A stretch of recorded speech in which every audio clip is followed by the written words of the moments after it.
Hey, everybody! Sorry we're late. Apparently, Streamlabs OBS did an update, or maybe it was my computer. I'm really not sure. Either way, I can't even read anything on my computer today. So, good times. Let me fix this real quick. I do want to know if y'all can hear me. Let me know if you can hear me. I hear me. So let me turn that off. Okay. Let's close all this stuff. Maybe. Okay. All right. So, jeez, oh man, guys, so sorry.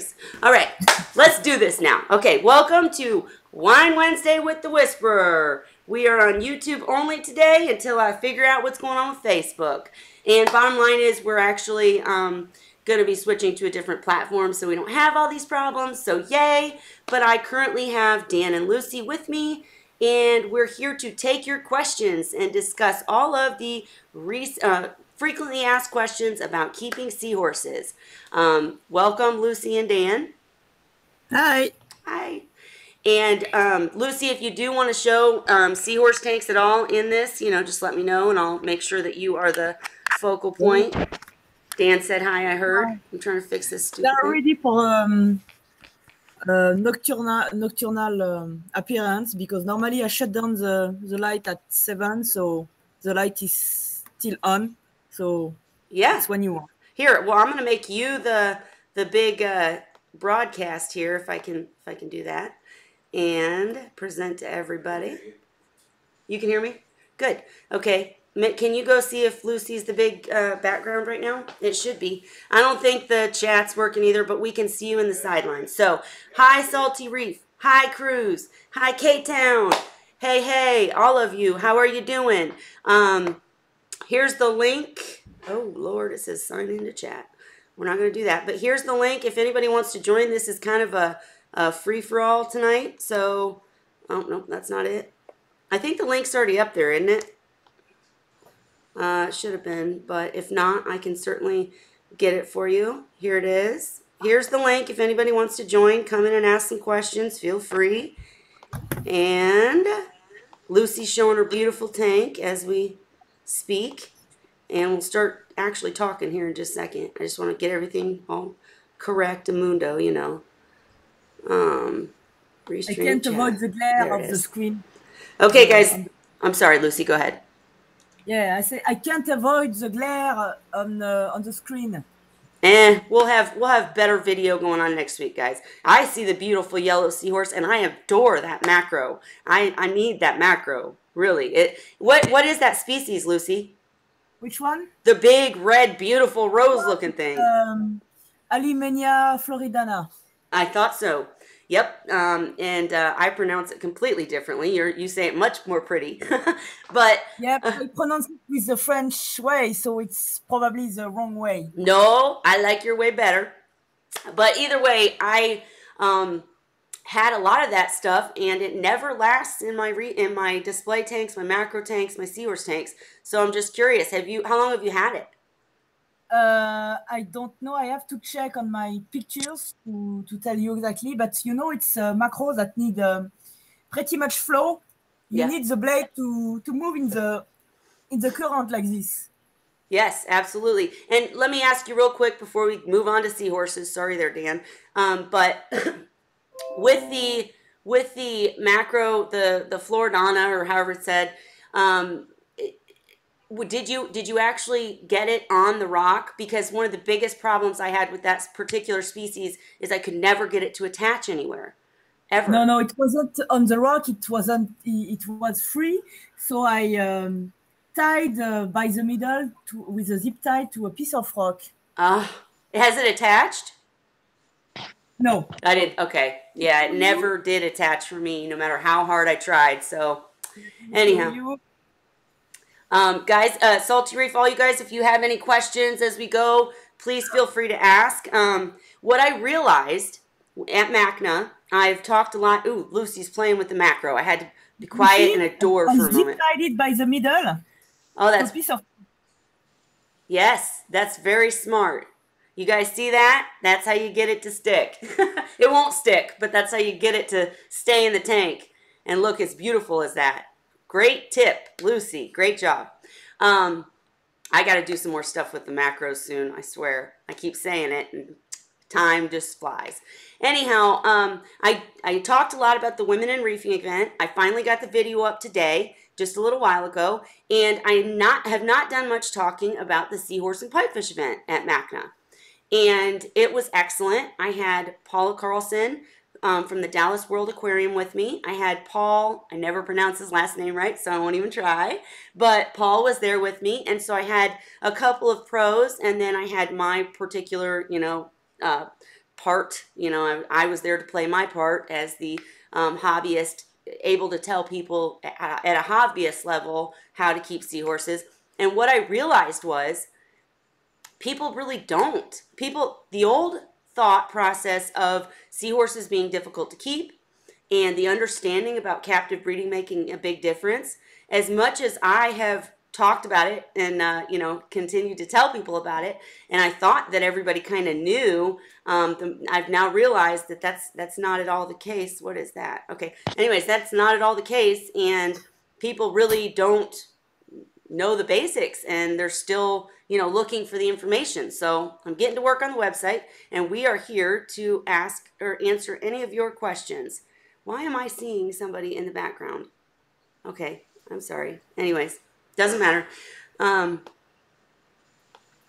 right, I'm trying to fix that, guys. I'm so sorry. But Dan, are you there? Yep. Okay, why don't you tell me some of the frequently asked questions? Oh, it's Lucy in the background. I'm so stupid. I'm sorry. Okay, sorry, Lucy. Yeah, it is. Her camera moved, and I thought there was it was getting my kitchen or something, and I was like, oh God. Okay, sorry, guys. Anyways, Dan, what are the questions that you get often? I was actually going to put a link to your weekly questions in the comments, but what kind of questions do you see really a lot, very often? I get questions about mixing species. I get questions about the size of the tank, what they can be housed with, how often they have to be fed, what we feed them. Gotcha. Well, first of all, Salty Reef, the Cudas are doing well. They missed me while I was gone, and I've got some catching up to do on their tank, but they're doing well so far. And let's start at the beginning, Dan. So let's say, what would you say is the recommended size for a seahorse tank? Minimum, maximum. Everybody's got different recommendations. My recommendation is 30 gallons for the first pair and 25 to 30 gallons for each pair thereafter. Yep. A lot of people say 15 gallons per each additional pair, but when I look at the people who've succeeded long-term, and when I say long-term, for 5 to 10 years, their stocking densities are lower. Right. Stocking density is a huge, huge part of this and often overlooked. Have you gotten all that. I was going to ask if you'd gotten the feeding video done yet. No. Not yet? Okay. Not yet. Okay. Well, then let me just ask, what would you tell a brand new hobbyist as far as what to feed their seahorses that they would buy from you, say? Well, they wouldn't actually buy it from me. The mainstay is frozen mysis. And, they could, add some other live foods in there. If they go with brine shrimp, we have an additive for the brine shrimp or an enrichment. And if they're going with ghost shrimp or live mysids, they can use Artemia to enrich them, which means it's a multi-step process where you have to enrich the Artemia, then feed it to them, and then feed those to the seahorse. But most people just feed the mysis or the ghost shrimp. Gotcha. And I have a question actually about that, because my seahorses have always, except for the really huge Erectus, my seahorses have always looked at ghost shrimp as if they're too big. They almost choke on them. So are there different sizes, different species of ghost shrimp, or no, it's a matter of the ones that are smaller. If you go out and collect them, when we used to go out and collect some, we would toss all the big ones and just take the smallest ones. Gotcha. And the live feed that I like to use myself is from Saches, I think it's pronounced, and it's It's called mysids, but they're a specific type. I know because I've had other people say that there's another species that's bigger or something. So, anyways, I'll put that in the description too. But and I apologize, Dan. I did not mean like they bought the food from you. I meant I was kind of leading up to the captive bred seahorse. So, tell me the difference between a captive bred and a wild caught seahorse. Well, the wild caught's collected from the wild, and the captive bred is bred in captivity and raised in captivity. Right. Thank you for that. What would you say? What would you say the likelihood of seeing wild caught seahorses in the hobby these days is? I mean, is it often that you see them these days? Not not really. In South Florida, you'll see them sometimes, especially during the months where the divers go out and bring them back, or the guys that are catching bait will catch them as bycatch and sell them cheaply to a store. But for the most part, they're in the main distribution channels. You're not seeing too many of them. It's they're not being mass collected in the United States, and in most of the other places, it's primarily captive bred that's coming in. It's just a matter of where they're coming from, how they're housed, and how they've been trained on the frozen food and whether or not they go off frozen food. Right. But generally speaking, unless the seahorse is a huge seahorse, more commonly you're going to see a seahorse that's somewhere between 2 to 4 inches. It's odds are if they're in that size range, they're probably not wild caught. They're probably captive of some type. And that's really awesome to know. And you actually hit on a really important point, and that is that even between captive bred seahorses, there's a big difference in where they're purchased and the care they receive prior. Because, there's a huge difference between an imported seahorse that might have been captive bred, but had a really long supply chain, point of origin or whatnot.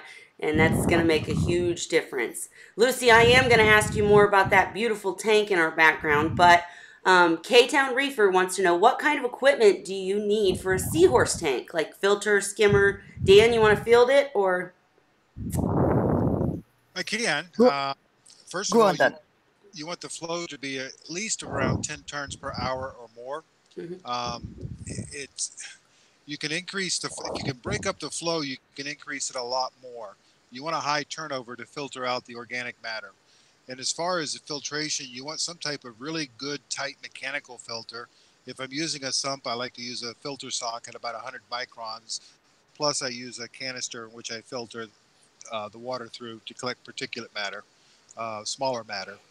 And then you want a protein skimmer that's at least, I like to go at least double this, the rating for the tank that I'm using. And generally speaking, you'll get better filtration if you have the ability to go with a sump than hang on the back equipment. Agreed. And I just want to make a note for anybody watching that Lucy is showing us as we discuss all the time, people have different ways of doing things. And Lucy likes to net feed. And what I mean by net feed is she literally has her seahorses trained to hitch on a net and eat mysis out of the net. Talk about a perfect situation where she never has mysis flying around. That's awesome. Hey, Lucy, I'm curious. Do you turn the flow off when you feed, or? Yeah. Because I don't want the mysis, even a few pieces, to be blown out the net. Mm-hmm. Yeah, no, that makes perfect sense. And I can see now that I'm looking that the macros are no longer moving around. What is the filtration on your tank? What is the do you know the rating of the power heads or anything, or what kind of power heads? And I have 950 circulation pump. I have 700 other one. I have 300 hang-on back filter, and I have the return pump with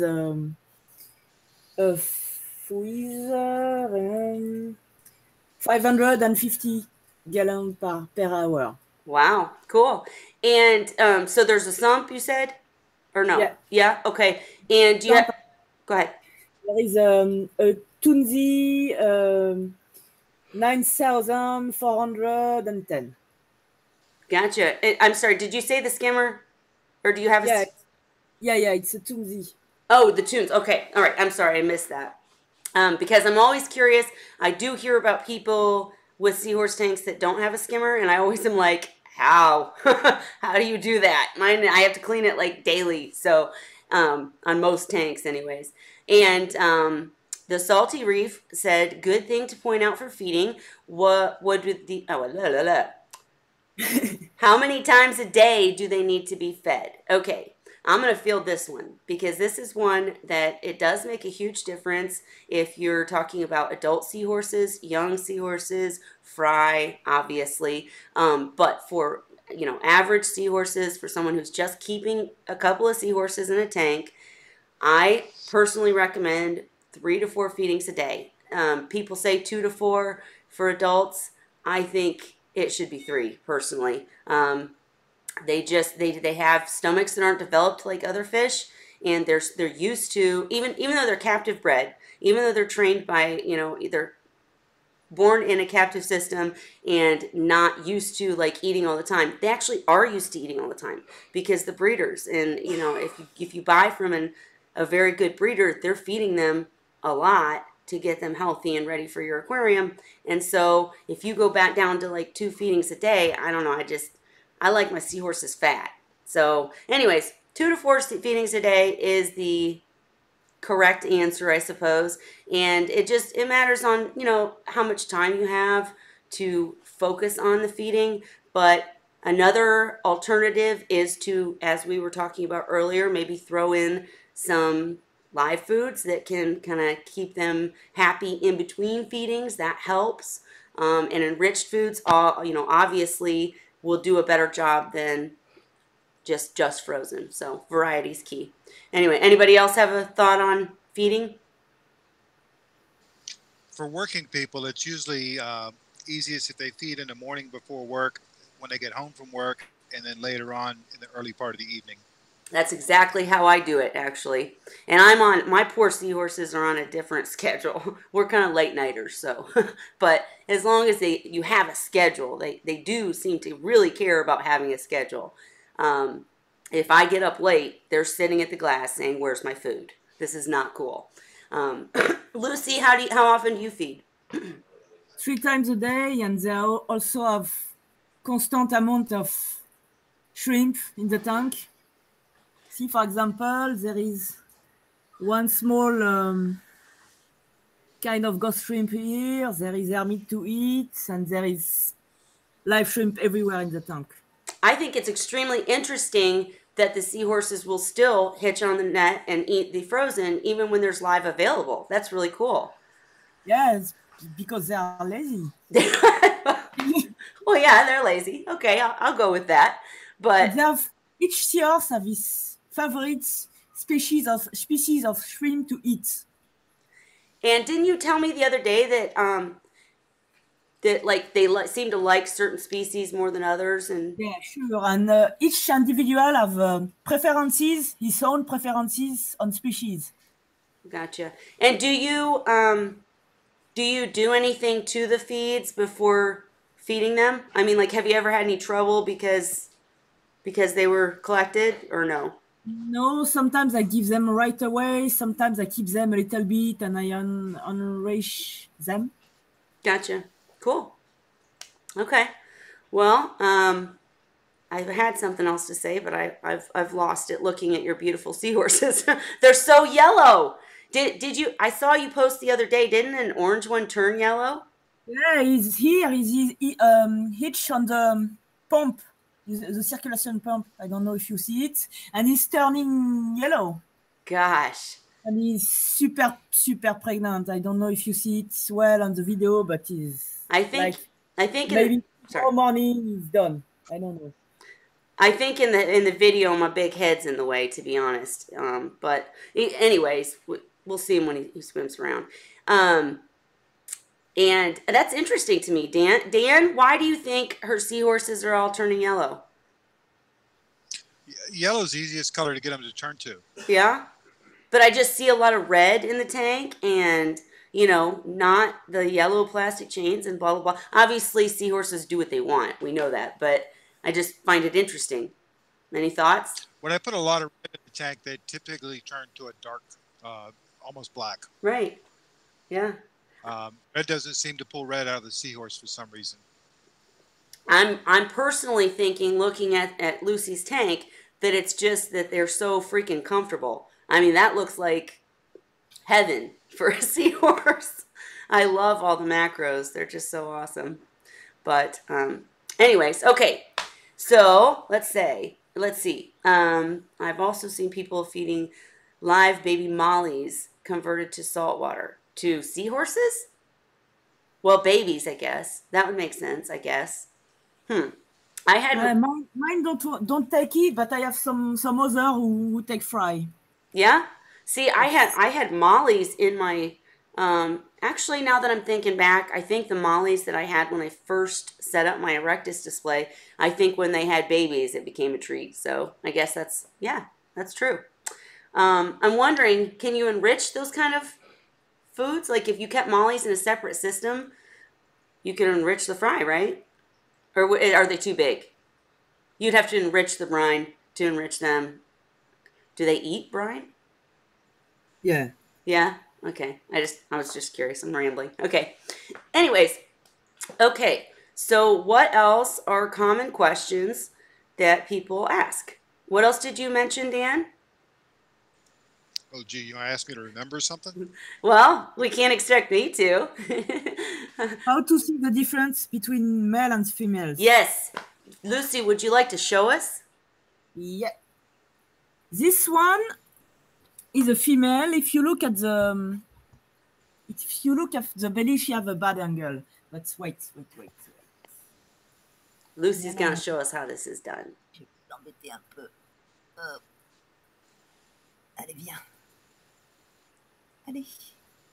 And the seahorse is saying no. Allez, mes mères. Allez. Allez.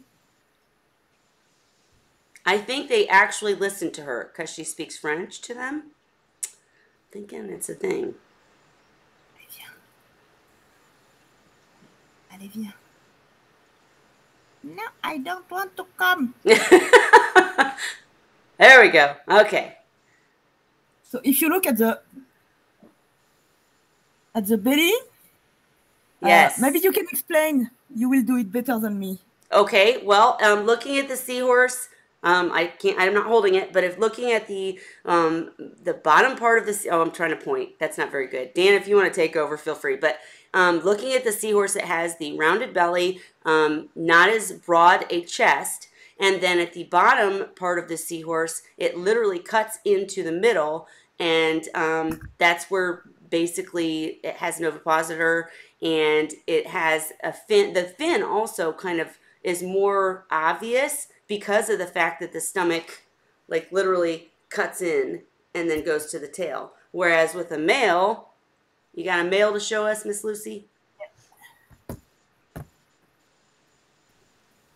That wasn't a very good explanation, but yeah, it's just more, I don't know a better way to say it, cut into at the bottom of the stomach, goes directly to the tail. Whereas with a male, it's more of, some species don't have the broader chest, I'm thinking Erectus, but you can see with this beautiful yellow male of Lucy's that won't stop eating, even for the video. Come on, seahorse. Where'd he go? Okay. Oh, merde. I lost all my mice. Oh, I'm sorry. I'm sorry. I'm not a big deal. Okay, so if you look at the male, it's more of a complete curve instead of that cut at the bottom. I know that's not a good way, but the curve is actually, if you're looking at the screen, I can't point at the seahorse. There, she's pointing. That's the pouch.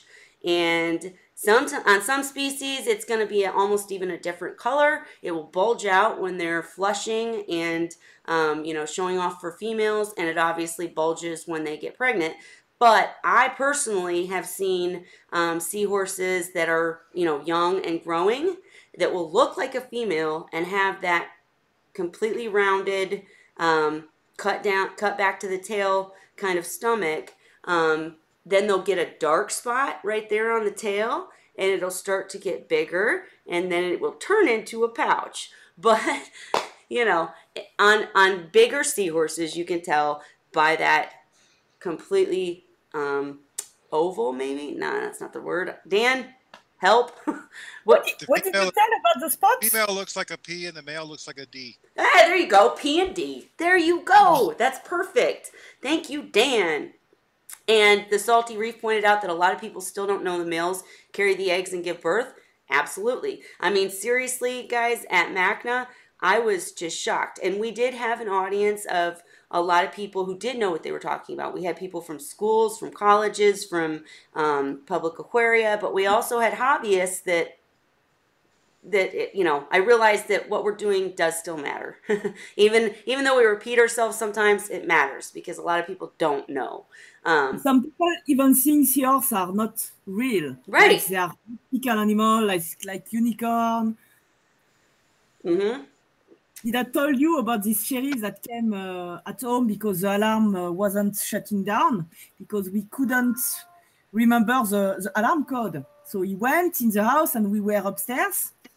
So he came in the house and he said, "What? Seahorses are real?" That's great, though. You got a new believer, a new person who knows. And just to stress again, you know, people couldn't keep seahorses, you know, 20 years ago. And I'm actually working on an article about that. Uh-oh. I hope that's not me. But anyways, the main reason that they are so much easier to keep these days is because of the efforts of breeders like Dan and Alyssa Seahorse Savvy and, you know, places that are taking good care of seahorses when they're young and breeding them in captivity and giving us seahorses that were born and raised with the sole purpose of living in an aquarium.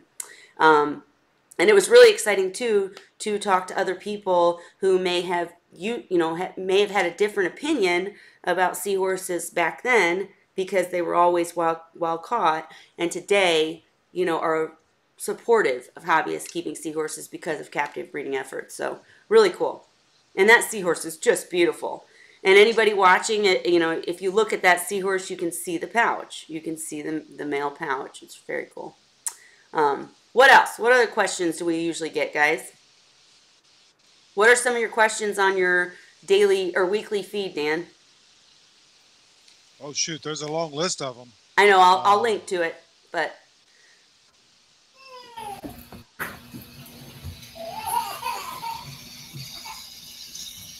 I'm mesmerized by the tank. Sorry. Get back to it, Kelly. Okay. Let's see. Lucy, do you have any tanks that do not have the macros in it? Sorry? Do I have what? Do you have any tanks that do not have the macros? Yes. And do you notice any difference in them? Are they harder to keep up? Does the macros help? Oh, it's dwarf tanks and fry tanks, so I can tell if there is a difference because it's not the same species. Okay. Well, I know I have noticed within my tanks that, you know, the macros do seem to help with, you know, nutrient removal and keeping the tank a little less dirty. But specific, you know, the species of macros definitely make a difference. So, and I'm going to, as we're talking, I'm actually going to I'm going to pull up Mr. Dan's page, which I will, of course, link, as I mentioned.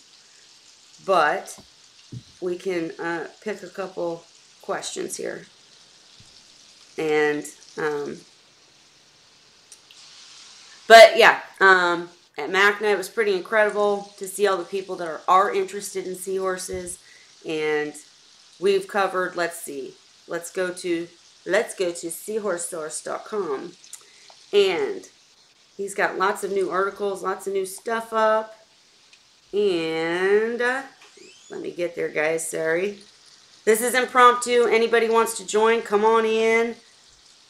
And the Salty Reef mentioned that he saw the Seahorse Savvy got some leafy sea dragons. Yes, and they're amazing, aren't they? Very cool. Not exactly, you know, if they breed them in captivity, oh my gosh, it will be so cool. But it takes a really big tank to keep them. I might have to get one, of course. But I also noticed they have a bunch of new species for sale too. Really cool. Anyways, okay. And the Facebook group is on here. Articles. All right. And I know that Dan has a few more presentations on his site because he's spoken at a couple of different reef clubs. Oh, really quick, I need to let everybody know. Midwest Aquatic Convention. I will talk more about it in the future, but I'm going to be there, not just to talk about seahorses, but also macros. And we will be doing a workshop, and I'll be speaking. So Midwest Aquatic Convention, come. And I'll do a whole live stream on that, maybe get some of the people running the event to come in, but just wanted to mention it. And let's see, so we talked about water flow. Okay, temperature. What temperature should a seahorse tank run? Lucy? Depends on the species. Good, okay. And what about, oh, actually, let's back up a teeny bit. What seahorse species do you recommend for a new seahorse keeper? Definitely Erectus. And why? So the one you are actually seeing, because they are the easiest seahorse to keep in captivity. Agreed. They are highly available as captive bred seahorses also. I missed the end of that, but Dan, what would you say in your experience in keeping and breeding seahorses, which is the most difficult and which is the easiest? When you say difficult, do you mean in terms of survival or actual care? Both. Okay. I would say the most difficult is the H engines. Okay. Ingens, however you pronounce it. Mm-hmm. People seem to have the least success with that species. And in terms of what's commonly available in the market, the Barbary are probably the most finicky in terms of care. Gotcha. They're I always describe them as being dainty and slow. They're slow to feed, slow to move, slow to grow. And if you're used to something like Erectus that'll snatch a peanut butter jelly sandwich out of your hands, it's a big shock going to a species like that because they're very slow in eating. Yes, I actually had someone ask me that exact question about Barbary the other day. Oscar, I think it was. And my response was very, very similar. That if captive bred is captive bred is captive bred, but the Barbary, they are just, as you said, slower. And whereas I will only go back to clean up leftovers in the other tanks maybe 2-3 times a day after feedings, but they get more time. And I don't worry as much that, the food will kind of float or whatnot. In the Barbary tank, I always, 30 minutes after I fed, nothing got left. And I used a specific feeding method because I actually mentioned to him that with the Barbary and actually the Cuda, both species for me have acted as if when I put in too much food, like if I accidentally dropped a bunch of mysis in or fed them as I do Erectus, they seem confused, like they don't understand. And I know that doesn't make sense because that's not the way they're raised, but that's just always the impression that I get. Like they don't know what to do when there's too many pieces because they want to look over their piece of food and decide that that's the one they want to eat. We've talked before about how reed-eye sometimes will go after only pieces of mysis that still have the little eyeballs attached. So it's just interesting. But I will agree with your assessment completely. And Fish School has asked, thoughts on keeping dwarf seahorses? Lucy, go ahead, Dan. Pain in the butt. Pain in the butt is the answer. And I did do a video with Lucy on dwarf seahorses. It can be done. They don't live as long.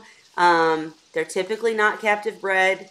So you're kind of, it's a touchy subject. But if that's what you want to do, hey, we're going to help you as much as we can. Seahorse Sources Group, Seahorse Keeping Made Fun. and any of our Facebook groups, or here, ask any questions you have. We'll answer them, but they're kind of harder. Dan actually made a great point when I was writing that article and doing that video, that dwarf seahorse tanks are very similar to a fry tank. So it's just a lot of extra work. Live foods are required. It's just many people think that getting the smaller seahorses is going to make it easier, and that's not true. So, okay. Aqua Splendor is passing by, and she said, what is the trick to keep seahorses when you have to leave home for 1 to 2 weeks? Okay, I'll answer. You get a seahorse sitter. You have no other choice. Lucy says get a seahorse sitter. I will agree to that. And in addition, because that really messed me up one time, I will say I do have an article coming out. It's just not done yet, but a couple of other tricks can be, there are really inexpensive cameras now that will alert you, with Apex or even without. If you have a temperature drop, if you have, it's not going to alert you if you have too much food in the tank, but if your seahorse sitter makes a mistake, you're able to see it, call them up and say, get your butt back over there and clean that up, So these cameras that are out these days are I have them, and they're a huge lifesaver because, the sitter knows they're being taped, first of all. And you can monitor what's going on. And then there's all, like I mentioned, Apex, there's a couple different systems where you have, options to monitor your tank even when you're not at home. And that makes a huge difference. They're typically talked about for reefs, but I use them on seahorse tanks. And I actually have some products that I'll be reviewing soon that work with these kind of things, letting you know if there's a problem, dinging your phone. So definitely getting someone you trust and, having the ability to watch even when you're not home will make a huge difference. And without giving them to someone or getting someone to feed, okay. And, another thing, Aqua Splendor, if you don't have a seahorse sitter, you can check with anyone who keeps seahorses local to you. Typically, as seahorse people are a tight group and will help each other. And so if you find someone close to you, they will help. Also, buying live foods like the mysis from Saatchi's and putting the live foods in the tank right before you leave. Chances are good that some of those foods or some of those little shrimp are gonna hide, and that the seahorses can get to them later. There's also one last thing, and I'll quit rambling, but SB Reef, one of my good friends and a great vendor, has made what's called a pod farm. It might be called an Artemia farm. Now I'm gonna be in trouble for not knowing the right name, but bottom line is, I will link it to the product in the description because it literally it is Artemia, because it releases only, certain sized Artemia, and the seahorses can't eat them all at once. So that'd be a really great way to make sure that food's continued throughout your trip. Now, if you're gone more than 2 to 3 days, that's different, but okay. Salty Reef said, has anyone here dosed the mysis feast? It requires refrigeration, but I've seen a video where someone doses that and phytofeast to the reef tank. Was curious if it would work for seahorses. Dan? It could work, but I would want my food before I fed it. You would what your food? I would want to rinse all my food before I feed it. Okay. You're going to get a lot of extra nutrients and stuff if you don't. Gotcha. And, putting... That sounds as if you're treating the system like a continuous culture. And I know that's done often with dwarf seahorses. With large seahorses, I'm just not so sure. Oh, they had a drilled mini fridge. I'm sorry. Salty Reef, please feel free to comment the link to that video. I have no problem with, cool videos being shared here. And I want to see it now. So, if you happen to see that again, share it. And, hey, Lucy, before we do anything else, I see you messing with the lights. If the seahorses need to go to bed, don't keep them up. Did you want to tell us anything? You want to tell us anything more about the tank, or? No. No. Okay. All right. Well, let me ask you really fast. When you started this tank, what did you do to set it up? I started this tank multiple times for multiple purposes, but the last time I set up was last October. So I basically ditch the rocks and start over completely. Bleach the rocks? Did you have a problem? Is that why? No, but for safety.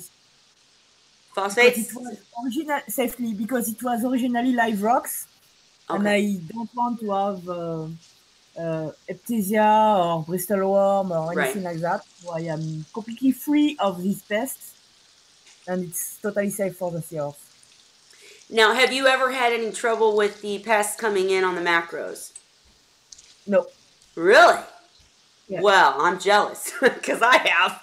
I quarantine all my macros now because I had an aptasia infestation. I literally set up my erectus display with all dry rock, nothing. Everything was new, all new equipment. The seahorses, I'd had for a while, but, so I didn't quarantine them because I already knew they were okay. But everything was new, rocks dry, and I added a few gorgonians and some macros, and I had aptasia everywhere. So now I quarantine macros. But it's cool that you don't have that trouble. That's awesome. It's a gorgeous tank, absolutely gorgeous, and I love the flow. It's kind of a soft flow. I mean, it doesn't seem too, harsh. I bet they are just in heaven. DM's Reef Tank. You just bought the Apex EL today. Cool. Hey, hey DM, how are ya? And the Salty Reef said, curious what is considered a large seahorse tank. Oh, I've got a 90-gallon with about, too many grow out seahorses. But do you mean like a display is what I'm guessing you mean? I don't know. Dan, what would you consider a large seahorse tank? Don't you have a friend About that 1,500 gallons. I was gonna say, don't you have a friend or a client that has like a huge system? I've got several high-end clients that have huge tanks, but if you go in, it used to be real cool. The Smithsonian Institute used to have a lagoon tank, and they had two seahorses in it. It was a 1,500-gallon tank, and I used to always have. Every time I went there, I would spend time studying the tank, trying to find the two seahorses. Mm-hmm. And it was a really, really cool tank. But there's a lot of people within the 100 to 200 gallon range, and I've got customers that are up there in the, even much larger than that. Wow. I was listening to you. Sorry. Uh-oh. I've got one customer that has a 125 gallon refugium, and that's what he had the seahorses in. Wow. Well, now I'm echoing. Don't know what I did. I'm going to pretend I don't hear it, guys. No, I can't. Am I echoing to you guys? Or is it just you? Me? You, me? Okay, we're going to keep going on. All right.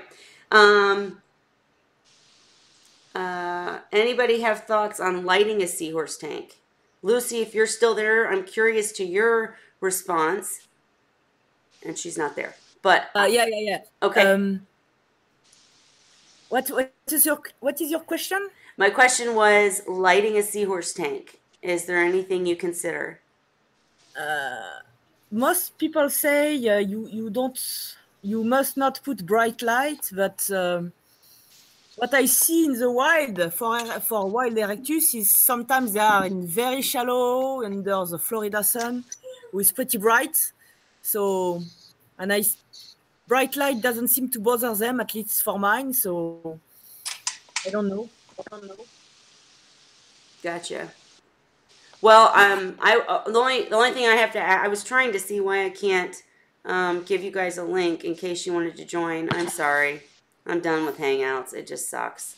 But anyways, the only thing I'd have to add is just considering if you're keeping macros, as Lucy is. Now, many macros can go with just, basic lighting, but a lot of them need specific, plant light type lighting, which then you have to be careful about it raising the temperature. I think I started to ask about temperature and then I got distracted. Did we ever discuss temperature, guys? Partially. Okay, well, tell me again, temperature in a seahorse tank. Thoughts? My thoughts are, if it's tropical species, the ideal temperature range, well, it needs to be somewhere to the low to mid 70s. The ideal temperature being 72 to 74. And of course, if it's a cold water species, it needs to be a lot cooler than that. But if somebody's doing a cold water species, they're probably going to research it, you know, before they jump in. But those will require a chiller. Sure. Sure. And I agree, 100%. I keep my seahorse tanks at about 72, so very good. And I don't know. I'm reading the questions. I feel bad, you guys. I really wish you could jump in here and talk. I'm actually gonna try that real quick. If you give me 10 seconds, but we're not gonna go much longer anyways. But you know, still sucks that I can't give you the link. But let's see, really fast. Because yeah, when I went into Restream, you guys, it was all new, and the chat was working. Now it's not. It's just been, you know, not cool. Give me 10 seconds, but we're not gonna go much longer anyway. Use that mute site. Okay.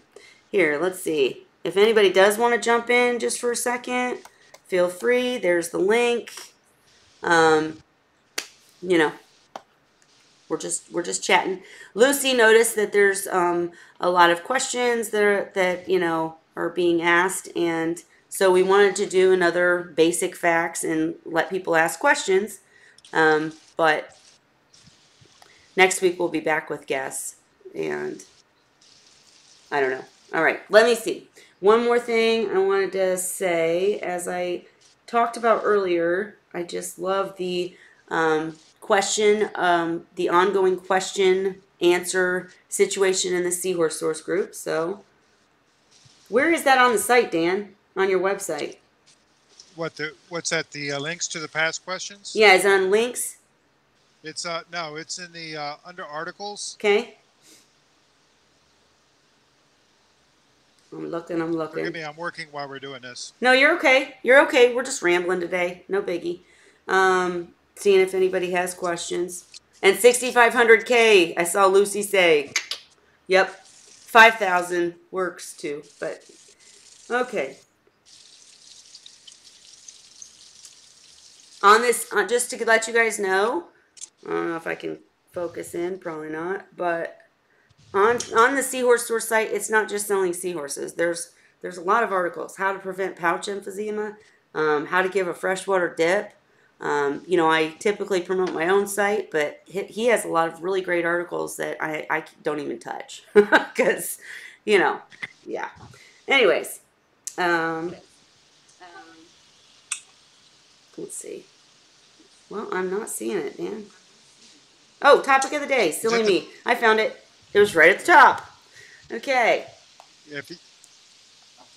So there's questions like, and a few of them, many of them are more advanced, not really frequently asked questions, but, you know, it's a seahorse group. What do you expect? But everything about UV sterilizers, formalin, your favorite hob skimmer, which brings me to one more thing I did want to say before I forget, and that is that at MACNA, I got to talk with the ELOS guys, and I'm actually going to purposefully set up a tank that does not have a sump and use specific products to see if I can share an ideal setup that would actually work long term without a sump, because I just typically sump all my tanks. It's easier for me and it just seems to work better. I've not had much luck with systems that don't with hob filtration, but I'm going to try again just to try to give you guys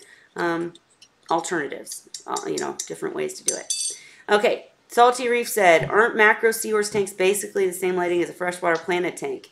I'm going to tell you, yes, that's correct, but you have to be careful as to which species of macros you're keeping.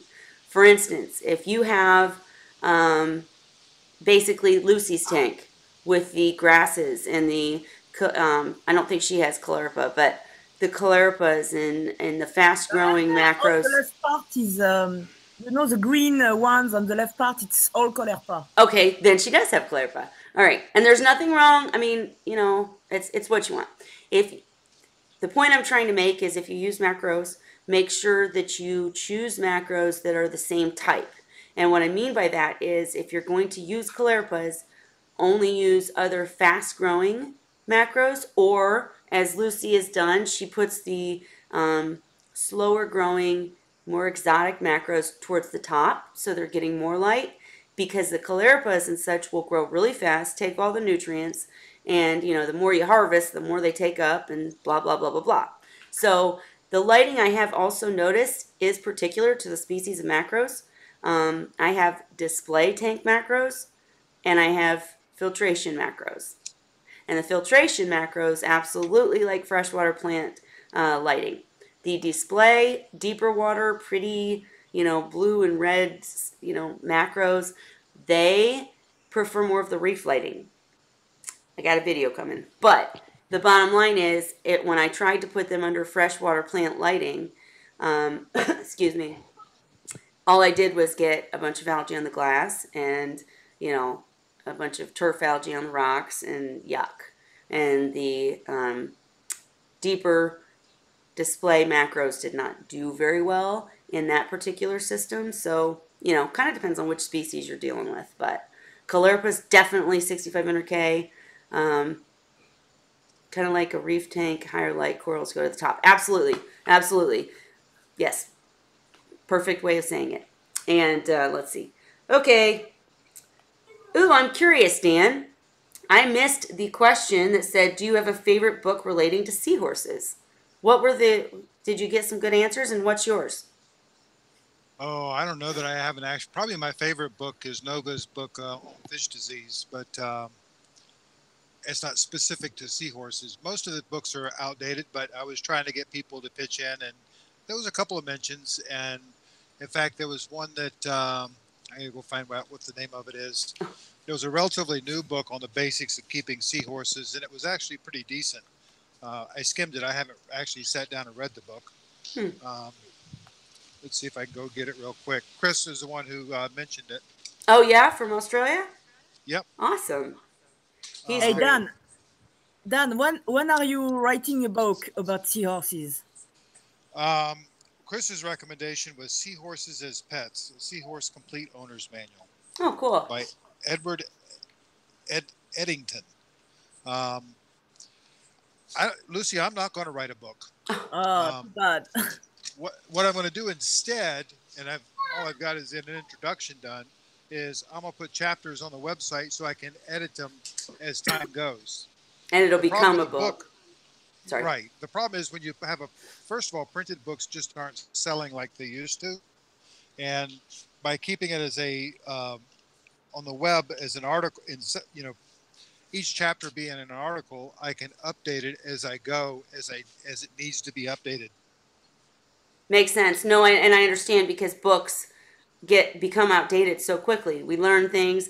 I mean, literally, I was working on a species listing of species for my site, and I got talking to Graham, and he sent me 3 revisions and said he's revising it again. So to be truthful, you know, it just changes so often. The more we learn, that it's really hard to say one thing and make it stick forever. So I see your point, and I think that's a pretty good idea.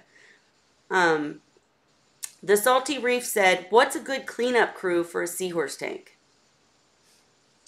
My normal basic recommendation is some Nasaria snails, some blue-legged hermits, and a couple of peppermint shrimp.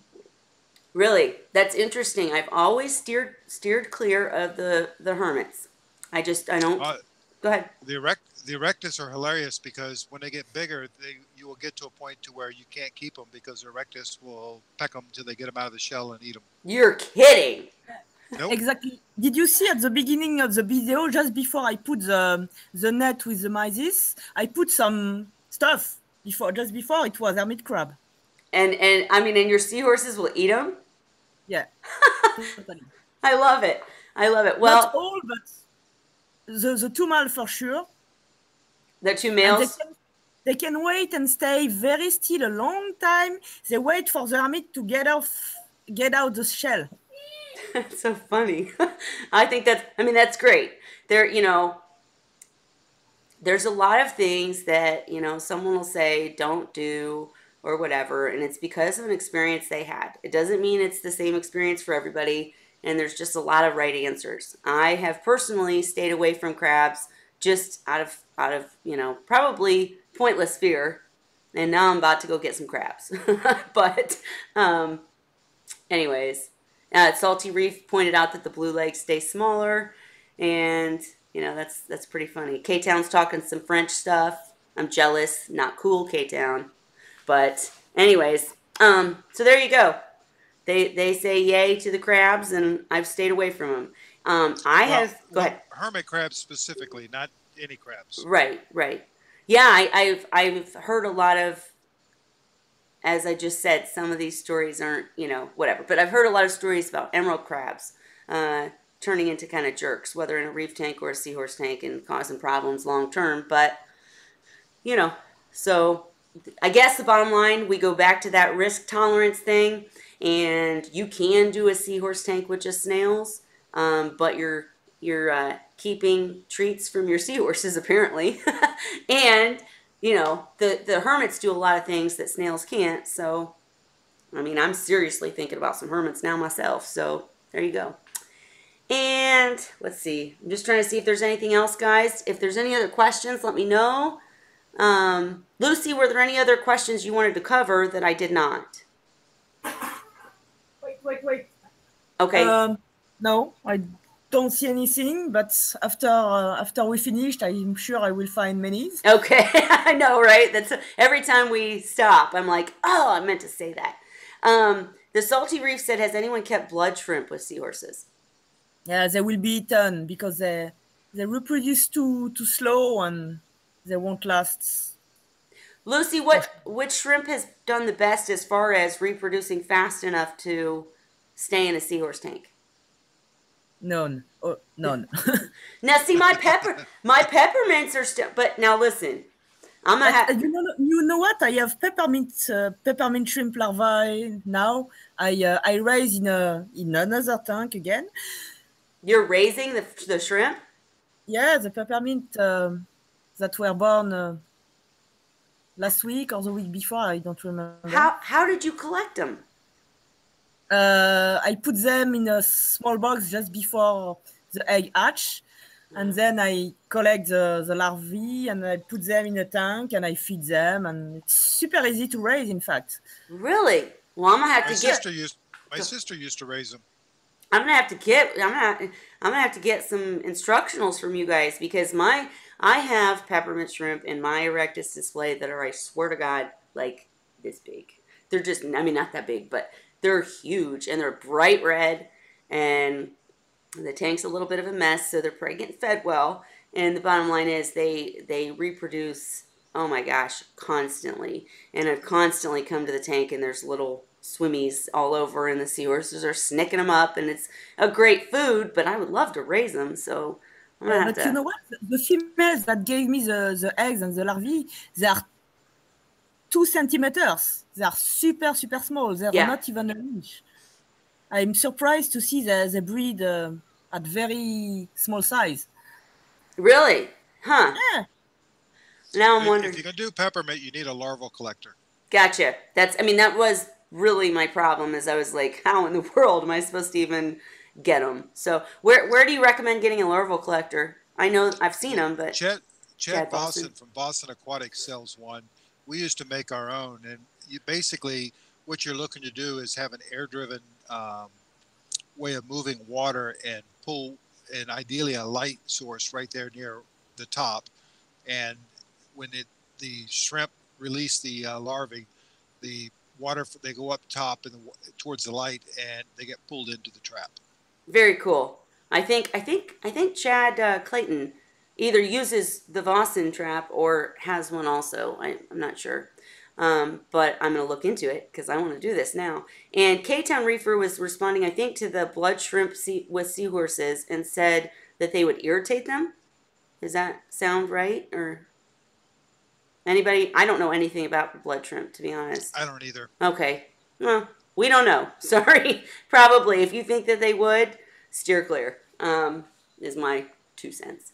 You know, it's a Hawaiian red shrimp. The Hawaiian red shrimp? Oh, now wait. Yeah, That's the ones that need a very, very few care and are super hardy, but they are super slow at breeding also. Yeah, and well, the Salty Reef is saying kind of what he was thinking. They try to cleaner shrimp will not go with seahorses very well. I've had several customers lose seahorses because of stress from the cleaner shrimp. Now, see, I think we're talking about different shrimp, honestly. Cause I see the red with white dots, you mean? Because I was going to say, Lucy, I know like Ocean Rider sells those blood red shrimp or whatever as foods, don't they? So cleaner shrimp are definitely a different cup of tea. And yeah, I agree with Dan. I have never even tried a cleaner shrimp in with seahorses because I've seen the way they clean fish, and while it's a good thing, I can't see a seahorse putting up with it. That's one last thing, and you guys can talk about, we can still answer whatever you want, but one thing that I do want to say that I think people miss is that stress is the #1 factor in a seahorse tank as far as I'm concerned. Yes, you need to, keeping the temperature at a certain, temperature can help, and having enough flow, having adequate filtration, all these things are extremely important. But keeping stress out of the equation is like huge, especially at first. Now, once you have seahorses that, you've had for a while and they're healthy and they're doing well, then it's a different story. But I'm just going to say again, stress. Keep them away from stress. Cleaner shrimp or anything that might make them scared. The moment that they are stressed out is the moment that their already weak immune system allows bad things to happen. So making sure that its setup's right and the parameters are right and all that stuff is important, but make sure to avoid anything that causes stress. Okay. Yeah, but you know what? I used to commercially breed some freshwater fish, and I used to do beauty show contest with this fish. So I had to travel all over the world with my fish. So the fish have to be kind of stress proof. Yeah. So you can train your fish, any kind of fish, to handle the stress. Right. Especially if you have them since they are fry, you can really train them to be kind of stress proof. I don't disagree with you at all. And that's, just another point to buying captive bred seahorses, because they've been bred specifically for aquarium life and are going to be so much, hardier than a wild caught. And then once you get them and get used to them and see their needs and quarantine them, make sure that they're good, that they don't have any problems. Yeah, I mean, I do agree with you, because my biggest male has been through a lot and I don't think anything could kill him, So I agree. You can train them to be stress proof, especially maybe not stress proof, but to be capable of handling more stress, especially if you raise them yourself or buy from a breeder you trust. So agree. Off topic, Seahorse Whisperer, have you thought of doing more than one live stream a week? You enjoy them? See, and I got to tell you guys, I'm often late and I can see I'm freezing. See, as soon as I get a better platform, I probably won't do more than once a week, just because I stress a lot about getting these things going, and and then I'm late and I feel bad. So, but I will be more focused on making them better and on time. And it was such an amazing feeling to talk to people at MACNA and find out all the people that I don't see on the analytics because they watch, but not at the time that I'm doing it.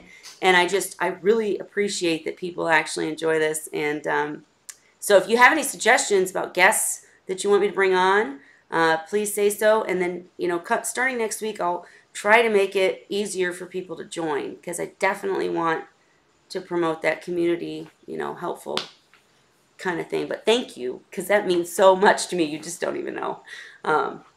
And thank you, Dan and Lucy, for coming every week in spite of all the audio difficulties and Facebook difficulties. But I finally got the Women in Reefing video posted, so I will be focusing on making sure that next week's Wine Wednesday is clear and maybe under a different platform. But thank you. I'm rambling. Okay. Anyways, any other questions you guys can think of? Or we've been going for way too long as usual, so I'll close it up today. If nobody has anything else. Dan, Lucy? Nothing? Nope. Okay. Well, maybe do one with guests, then one freestyle a week. That's an idea. I could definitely do that. Then I wouldn't feel bad. You know, that's a good idea. I will consider that, Salty Reef. I did get a lot of guests lined up from MACNA and just in general, Dan's help and Lucy's help. But I just want to make sure, like the Graham video, I will be putting that up later. But it took me so long to fix the audio, and I just, you know. So, anyways, thank you for the suggestion. I'll take anything, and it makes me feel great that you actually enjoy this. So, all right, thank you again, Dan and Lucy, for joining me tonight. Thank you for everyone who participated, and be sure to share these videos even after they're done, because then they reach more people and more people will come. You know, share, share, share. All right, subscribe. You know, I hate that, but, you know. All right, happy Wine Wednesday, guys. Bye, Dan. Bye, Lucy. Bye. Bye. Happy Wine Wednesday, viewers. See you next week. Oh, I heard the little bye. Bye, buddy. All right. Bye. Bye.